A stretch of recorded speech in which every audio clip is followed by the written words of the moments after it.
A'udzu billahi minasyaitonir rajim. Bismillahirrahmanirrahim. Alhamdulillah wassalatu wassalamu ala Rasulillah wa ala alihi wa sahbihi wa man walah. Rabbi shrah li sadri wa yassir li amri wahlul 'uqdatam min lisani yafqahu qawli.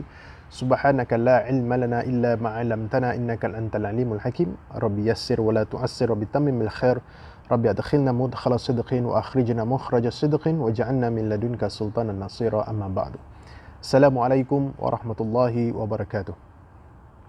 Alhamdulillah, bersyukur kita kepada Allah Subhanahu wa taala atas segala kurniaan nikmatnya dapat kita diberikan kesempatan untuk bertemu dengan bulan Ramadan, bulan yang penuh dengan rahmatnya, bulan yang penuh dengan pengampunan daripada Allah Subhanahu wa taala. Mudah-mudahan setiap amalan kita yang kita lakukan pada bulan ini, setiap taubat kita diterima oleh Allah Subhanahu wa taala. Amin ya rabbal alamin. Tuan-tuan muslimin muslimat rahimakumullah. Bulan Ramadan merupakan bulan yang istimewa, yang mana kita tahu pada bulan ini juga diturunkan di dalamnya iaitu Al-Quran.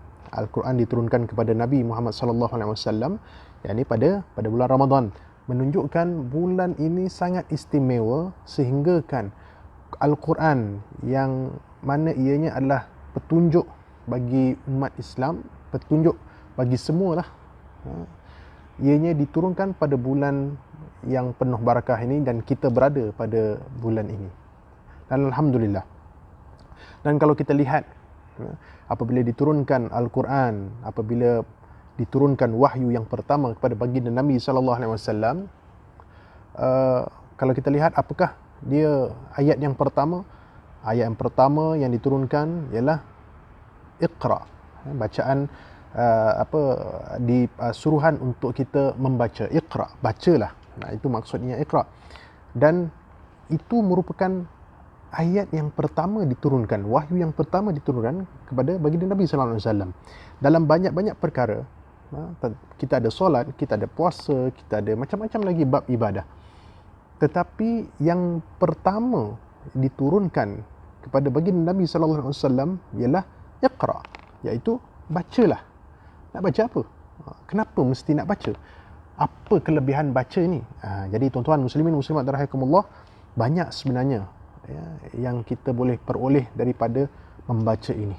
Dan kita tahu dengan membaca ini, sekiranya seorang itu boleh membaca dan banyak membaca, apa yang mereka boleh meraih?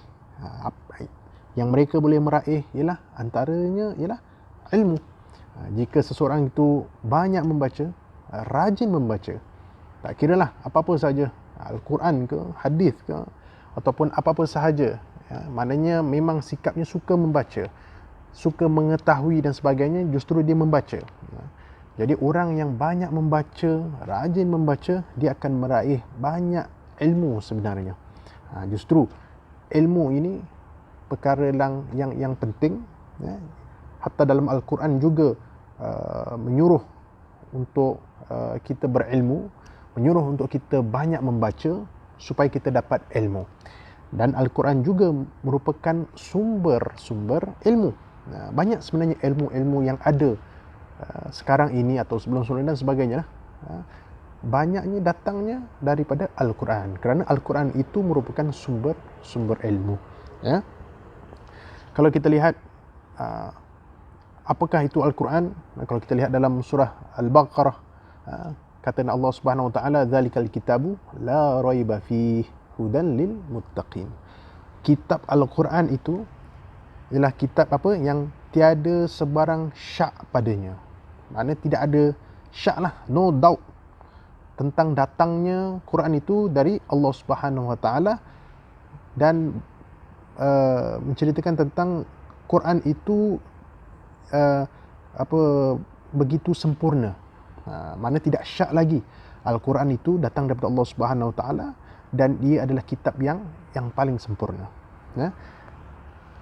Hudan lil muttaqin, dan kitab ini pula menjadi petunjuk bagi orang-orang yang bertakwa. Bagi orang yang bertakwa, orang yang hendak bertakwa.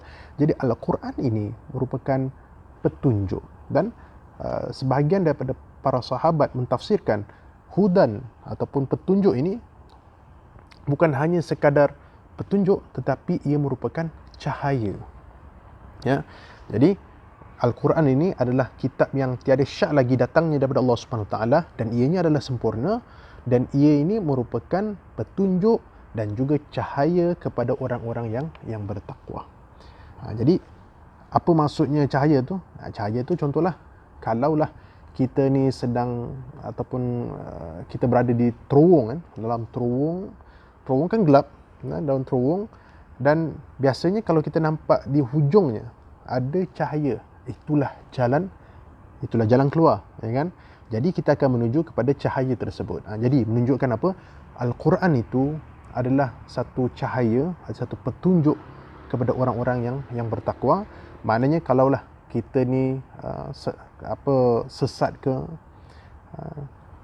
nak mencari jalan keluarnya, itulah dia. Al-Quran ialah jalan keluarnya. Al-Quran ialah cahayanya. Kita sedang sesat, kita tak tahu nak ke mana, nak ke arah kanan ke kiri ke mana ke, kita menuju ke cahaya, iaitu itu dah dia panduan untuk apa, untuk umat ataupun untuk hamba-hambanya. Jadi Al-Quran ini merupakan petunjuk dan dia adalah cahaya kepada orang-orang yang bertakwa. Dan kalau kita lihat, ya, Al-Quran ini ianya bukan sahaja, bukan terbatas, tidak terbatas kepada petunjuk saja. Dalam Al-Quran, memang kita tahu Al-Quran itu adalah petunjuk, tetapi tidak hanya terbatas untuk itu saja, malah lebih lagi daripada itu. Dalam Al-Quran kita tahu, kalau kita lihat, kita baca, kita analisa semua kisah-kisah yang dalam tu, bacaan dalam tu, kita boleh lihat dalamnya banyak juga menyebutkan tentang kisah-kisah ataupun sejarah para nabi, yakni anbiya.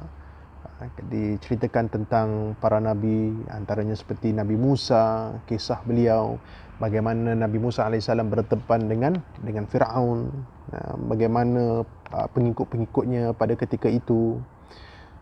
Dan Al-Quran juga mengkisahkan tentang Nabi Isa, bagaimana kaumnya. Jadi semua di dalam Al-Quran ada juga di dalamnya kisah-kisah. Dan ia mengkisahkan juga tentang kaum-kaum terdahulu, kaum Fir'aun macam mana, kaum Ad, kaum Thamud macam mana, apa akibatnya, apa akhirnya. Kalau Nabi Nuh, apa jadi dengan kaumnya, Nabi Lut, apa yang jadi dengan kaumnya. Semuanya itu juga dikisahkan di dalam Al-Quran. Jadi dalam Al-Quran tu macam-macam perkara yang ada di dalam tu, dan semestinya juga di dalam Al-Quran itu ada menyatakan tentang hukum hakam. Hukum hakam, apa yang halal, apa yang haram, apa yang boleh makan, apa yang tak boleh makan, ya kan? Semuanya ada ditulis dalam tu. Babi boleh makan ke tidak, semuanya ditulis. Arak boleh minum ke tidak, dan macam-macam lah tentang hukum hakam, berkenaan hudud dan sebagainya. Semua juga telah ditulis di dalam Al-Quran, dan boleh kita juga mendapati dalamnya juga ia menceritakan ataupun perbualkan berkenaan ibadah, tentang solat, aqimus solat, berbual tentang puasa, berbual tentang suruhan untuk kita keluarkan zakat. Jadi dalam bab ibadat juga ada di dalam Al-Quran, dan tidak lain dan tidak bukan, dalam Al-Quran juga ada di dalamnya ilmu pengetahuan. Jadi justru Al-Quran ini merupakan sumber, ya kan, sumber ilmu. Jadi dalam Al-Quran juga ada ilmu pengetahuan. Dalam Al-Quran membincang tentang sains, tentang ilmu falak. Apa tu ilmu falak tu lah? Ilmu astronomi lah. Apa yang ada berlaku di alam angkasa, di dalam di space lah, kan? Di outer space tu apa yang ada, bulan, planet dan sebagainya, juga dibincangkan, dikatakan di dalam Al-Quran. Ya, dalam Al-Quran juga membincangkan tentang ilmu apa? Ilmu sosial politik, ilmu akidah, tentang pemikiran, sebut juga tentang ilmu akhlak, bagaimana manusia harus berakhlak yang macam mana, menunjukkan contoh-contohnya, bukan kisah Luqman Al-Hakim dan sebagainya. Jadi ilmu pengetahuan yang ada dalam Al-Quran itu memang tersangatlah banyak. Ya. Jadi justru Al-Quran itu merupakan sumber kepada ilmu. Jadi kalau kita lihat kepada surah Al-Alaq, surah ataupun ayat yang pertama yang diturunkan kepada baginda Nabi sallallahu alaihi wasallam, ayat yang pertama iaitu Iqra, ya kan? Nabi disuruh baca. Apabila Jibril bertemu dengan Nabi sallallahu alaihi wasallam, Nabi disuruh untuk Iqra, baca. Jadi dalam baca ni, seperti mana saya katakan tadi, memang membaca ni adalah kunci kepada ilmu. Kunci kepada ilmu. Jadi kalau kita lihat dalam surah Al-Alaq tadi itu, Allah Subhanahu wa taala menyuruh kepada Nabi SAW untuk Iqra bismi rabbikal ladzi khalaqal insana min 'alaq, seterusnya hingga akhir ayat. Hingga akhir ayatnya lah. Jadi apa maksudnya? Iqra, bacalah dengan nama Tuhanmu yang menciptakan. Ia menciptakan manusia daripada sebuku darah beku, dan seterusnya. Jadi Allah Subhanahu wa taala memerintahkan Nabi Muhammad SAW untuk membaca. Maka apabila kita membaca ni, dalam waktu yang sama kita disuruh untuk berfikir. Orang yang banyak baca, dia akan banyak berfikir. Maknanya kita gunakan akal fikiran kita. Dalam kehidupan kita, kita disuruh untuk berfikir, kita disuruh untuk membaca, untuk banyak menggunakan akal fikiran kita. Kita boleh fikir, buat penilaian mana yang baik, mana yang tidak, mana yang hak, mana yang batil. Maknanya kita disuruh untuk gunakan akal fikiran kita ni. Allah Subhanahu Wa Taala suruh. Sebab apabila kita banyak membaca, kita makin banyak mengetahui.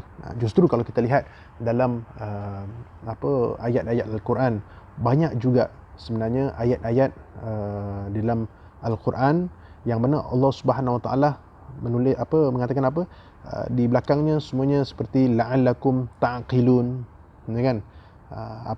Supaya kamu memahaminya, supaya kamu fikir, la'allakum ta'qilun, afala ta'qilun, mengapa kamu tidak memahaminya, mengapa kamu tidak fikir, afala ta'qilun. Dan ada juga Allah Subhanahu Wa Taala mengatakan afalam takunu ta'qilun. Kalau kita dalam surah Yasin, dalam surah Yasin yang kita sering baca, walaqad adalla minkum jibillan katsira afalam takunu ta'qilun. Kata Allah dan sesungguhnya syaitan itu telah menyesatkan golongan yang ramai di antara kamu.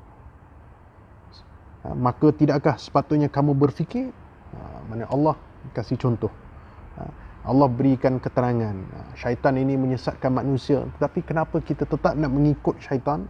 Mengapa kita tetap nak ikut langkah-langkahnya syaitan?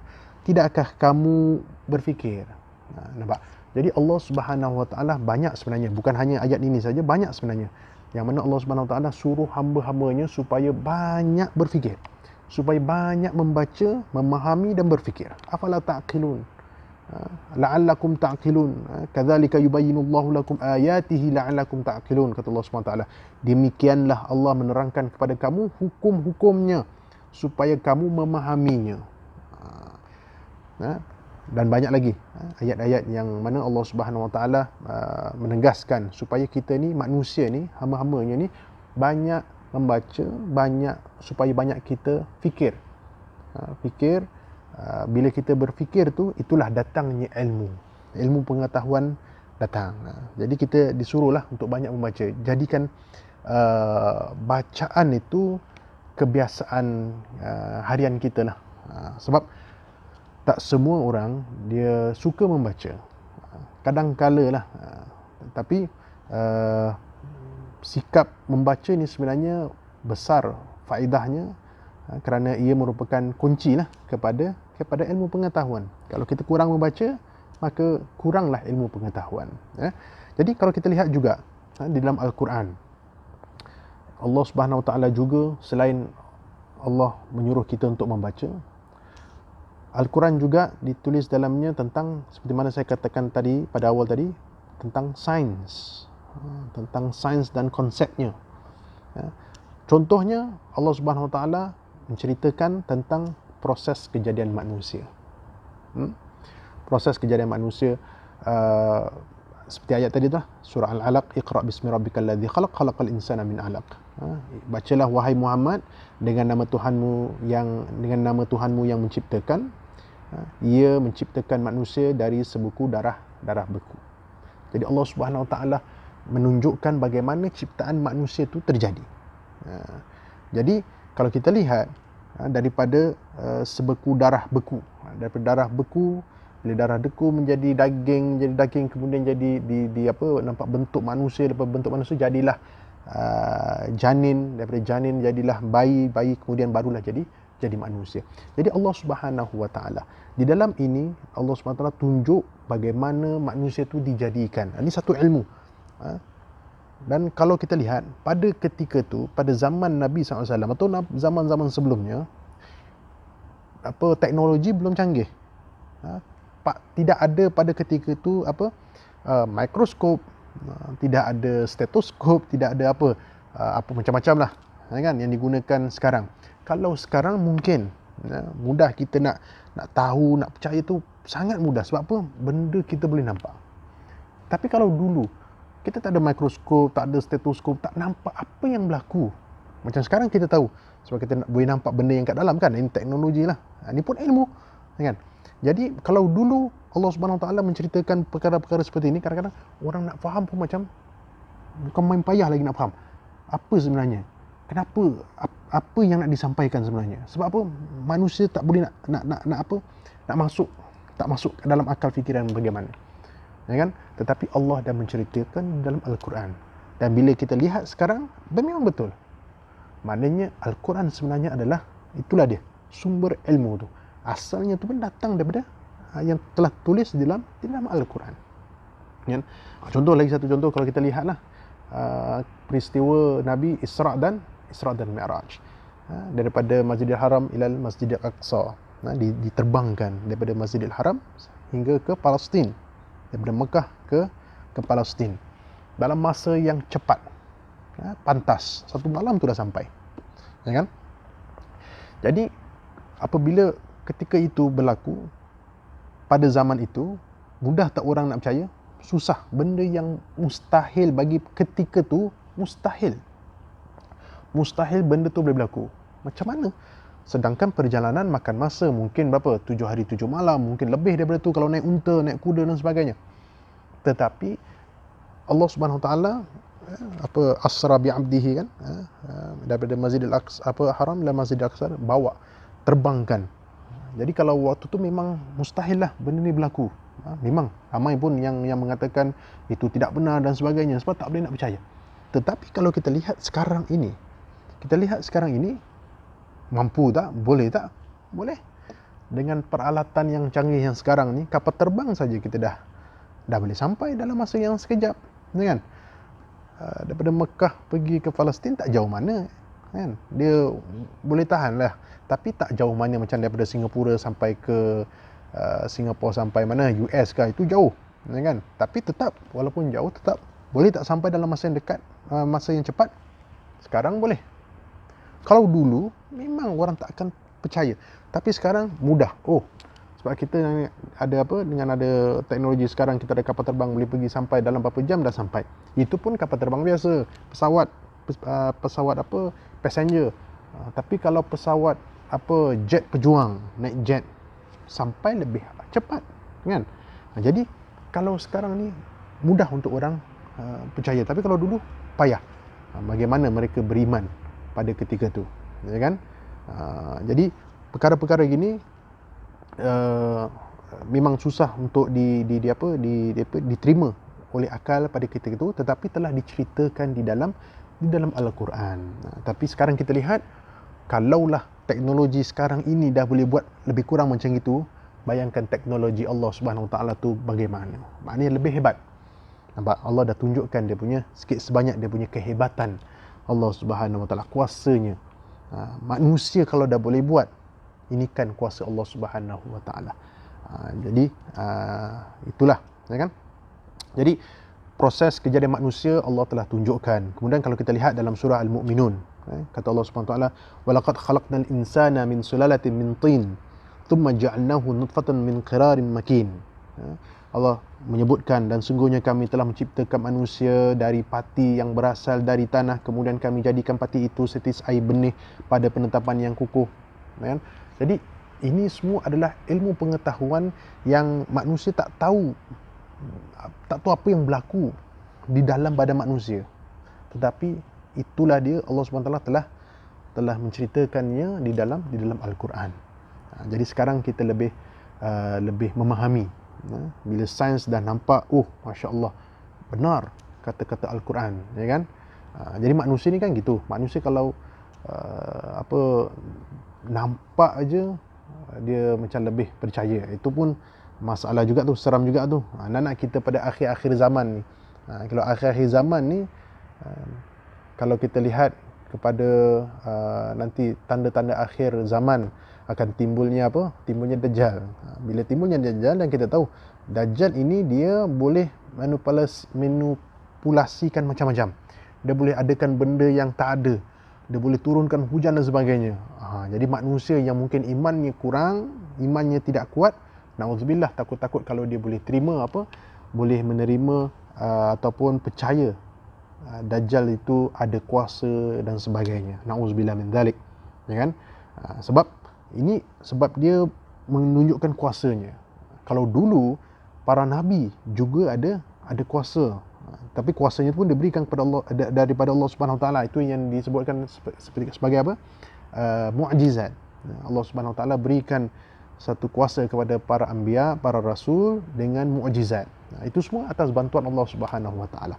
Untuk apa? Untuk menunjukkan bukti yang dia ini adalah rasul kepada Allah Subhanahu Wa Taala, supaya orang ikut.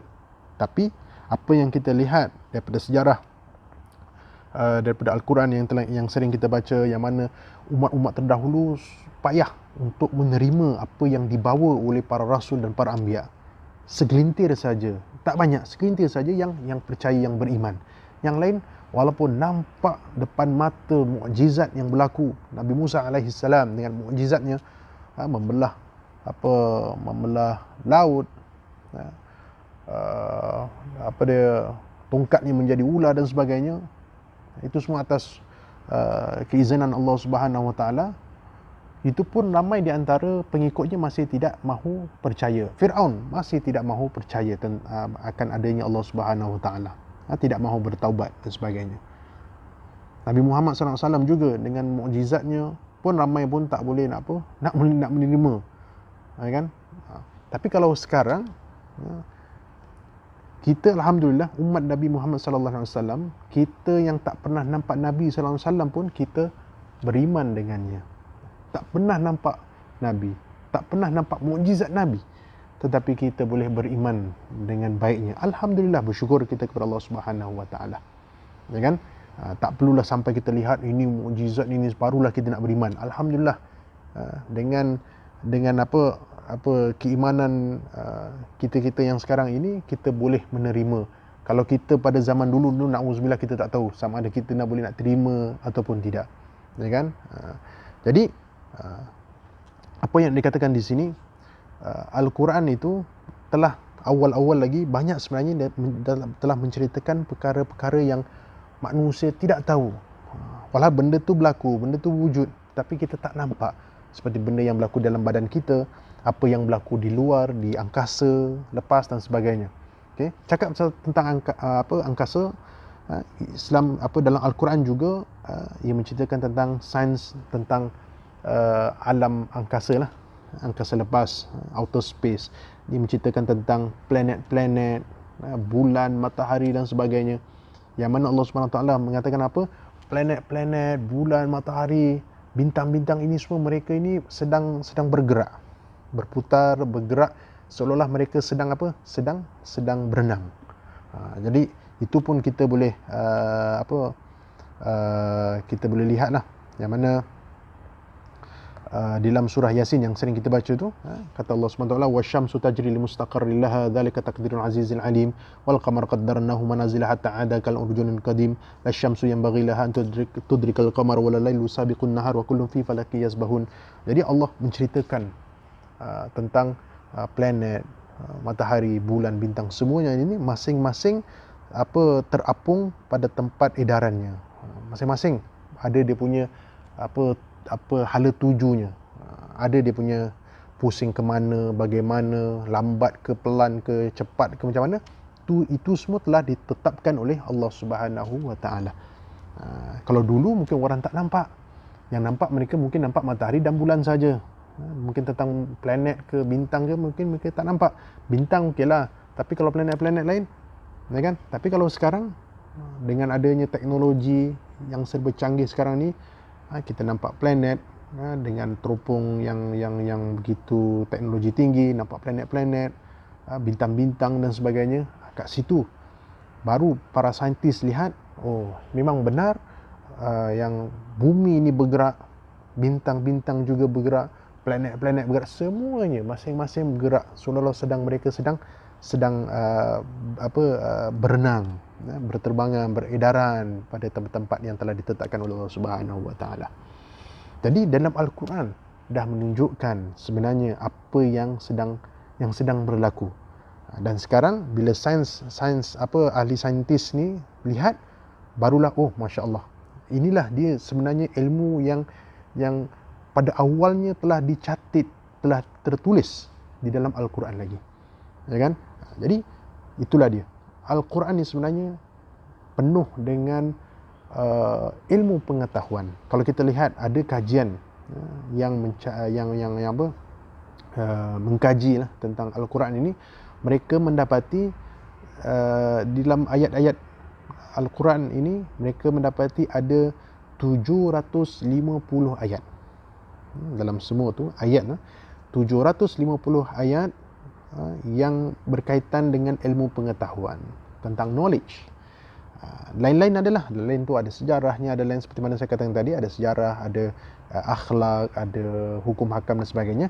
Tetapi sebanyak 750 ayat di dalam Al-Quran berbual tentang ilmu pengetahuan. Antaranya yang tadi saya sebutkan tadi tu, seperti kejadian manusia telah diceritakan, tentang bagaimana alam angkasa, planet dan sebagainya. Itu antaranya. Tetapi kalau kita lihat, kaji balik, terdapat berapa banyak tadi? 750 ayat yang berbual tentang ilmu pengetahuan saja. Masya-Allah, tabarakallah. Kita yang dah lama pegang Al-Quran, dah lama baca Al-Quran, dapat tak ilmu pengetahuan yang telah ditunjukkan, yang tertulis dalam Al-Quran? Kita selalu baca. Dan alhamdulillah pada bulan Ramadan ni ada di kalangan kita yang mungkin khatam lebih daripada sekali, ada yang 3 kali, 5 kali, ada yang sekali, sekurang-kurangnya sekali lah. Tetapi berapa banyak ilmu pengetahuan yang telah diraih daripada Al-Quran tu? Itu menjadi tanda tanya tu. Kita baca, kita faham tak? Mungkin tak apalah, untuk meraih pahala silakan. Tetapi sekali-sekala pelajari apa maknanya. Kita boleh lihat macam-macam sebenarnya yang tertulis di dalam Al-Quran. Tentang antaranya yang tadi itulah, tentang ilmu pengetahuan yang mana di dalamnya sangat banyak tentang ilmu pengetahuan.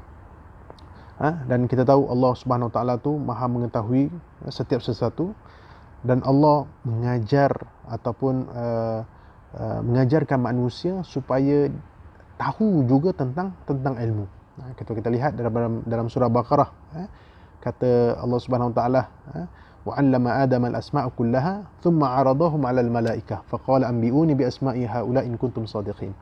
Dan ia telah mengajarkan Nabi Adam akan segala nama, benda-benda dan gunanya. Kemudian ditunjukkannya kepada para malaikat, lalu ia berfirman, terangkanlah kepadaku nama benda-benda ini semuanya jika kamu golongan yang benar. Jadi Allah Subhanahu Wa Taala Tuhan yang Maha mengetahui akan setiap sesuatu, dan Allah Subhanahu Wa Taala mengajarkan juga kepada manusia tentang ilmu-ilmu yang ada. Maknanya Allah tahu dan Allah nak mengajarkan kepada manusia yang mana ilmu-ilmu ini boleh didapati di dalam Al-Quran. Jadi sebenarnya kalau kita lihat, itulah dia, Al-Quran ini merupakan sumber kepada ilmu-ilmu yang ada sekarang ini. Banyak ilmu-ilmu yang ada sekarang ini yang kalau kita lihat balik, asalnya semuanya telah tertulis di dalam Al-Quran. Bagaimana manusia, kejadian manusia, semuanya telah ditulis. Semuanya telah tertulis, terpulang kepada kita sama ada nak menerimanya, nak membacanya, nak mengambil manfaat darinya, ataupun kita nak biarkan begitu saja atau bagaimana, ya kan?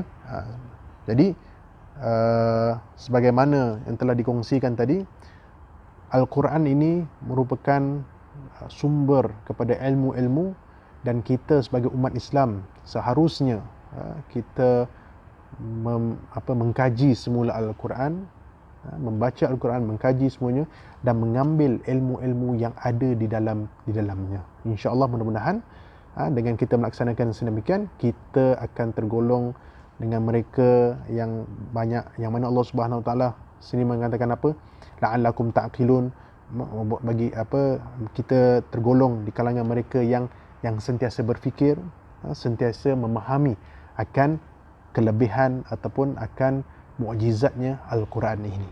Ya, mudah-mudahan insya-Allah dengan Ramadan pada bulan Ramadan ini, mudah-mudahan ianya dapat memberi kita kesedaran untuk kita terus membaca Al-Quran, terus kita mengamalkan apa yang kita baca, insya-Allah. Amin ya rabbal alamin. Mudah-mudahan kita semua tergolong di kalangan mereka yang berjaya nanti di hari akhirat, insya-Allah. Amin ya rabbal alamin. Saya rasa cukuplah perkongsian kita. Kita akhiri dengan tasbih kafarah dan juga surah Al-Asr. Subhanakallahumma wa bihamdika asyhadu an la ilaha illa anta astaghfiruka wa atubu ilaik. Bismillahirrahmanirrahim. Wal 'asr innal insana lafi khusr illa alladhina amanu wa 'amilus solihati wa tawassaw bil haqqi wa tawassaw bis sabr. Aqulu qawli hadha wa astaghfirullahal azim li wa lakum. Assalamualaikum warahmatullahi wabarakatuh.